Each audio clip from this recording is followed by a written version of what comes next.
Yo, what is up, guys? So, this next video, as promised, is the Washington football team re-signing some free agents. So, let's get into this video. So, yesterday, Washington re-signed Kyle Allen, quarterback, and they re-signed Cam Sims, a wide receiver. And in my opinion, this is well deserved. Even though Kyle Allen hasn't proved his stripes to be a starter, but I think he would be a solid backup. But right now, Washington, with the way that their quarterback room is looking right now, they need all the quarterback help that they can get. So the re-signing of Kyle Allen is okay with me, because like I said, Washington needs some quarterback depth. He is actually what Ron Rivera and what's this guy's name? Scott Turner are looking for. I don't know if he's a franchise guy, but he's a solid backup. And like I said, this is a much needed signing for Washington if they're trying to improve their quarterback room. So really a cheap deal. Like I said, they re-signed him to a cheap deal. I think it's like what, $8,000 or something, $800,000 or something like that. You know, it's a really friendly deal. So, you know, if they would have re-signed him to a long-term big deal, I would have been upset. But it's a cheap deal.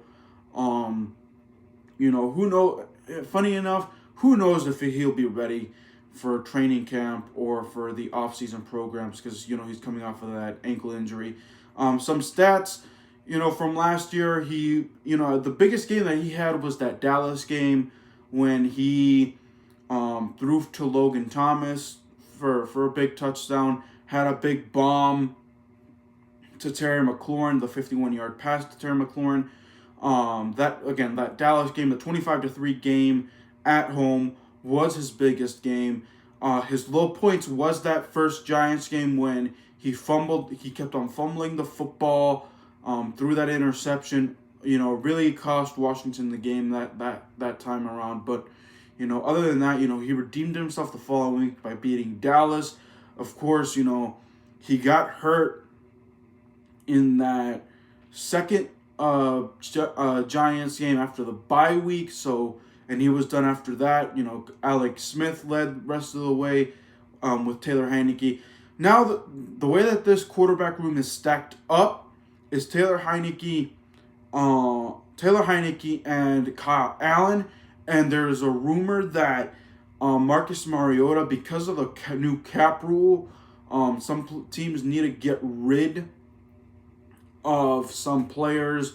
And it's looking like the Raiders are looking to release Marcus Mariota in Washington. Marcus Mariota, if Kyle Allen and Taylor Heinicke are quarterbacks that Ron Rivera and Scott Turner like that could fit in their offense, then Marcus Mariota would definitely fit in that offense, because Marcus Mariota is mobile, can move in the pocket, can throw when you need to.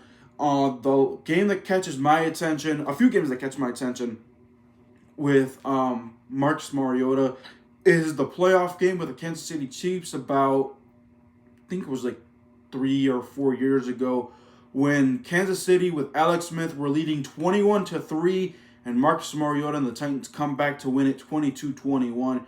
Marcus Mariota throws a touchdown and somehow catches it. He's the first quarterback and only quarterback, to my knowledge, that throws a touchdown to himself.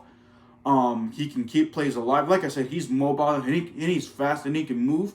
And another game that catches my attention was the game that he played in relief of Derek Carr, when he got hurt in that Thursday night football game against, I think it was the Chargers, and he basically ran for 88 yards, threw for 100 and something, almost led the team to a comeback. If it wasn't for the Raiders' defense being all crappy, I think he would have been able to had one touchdown, one pick in that game. But really, that's under the if he could do that in the John Gruden system, imagine what he can do in the Scott Turner, Ron Rivera offense. So I can't wait to see if they, you know, it's looking like he's going to be released, and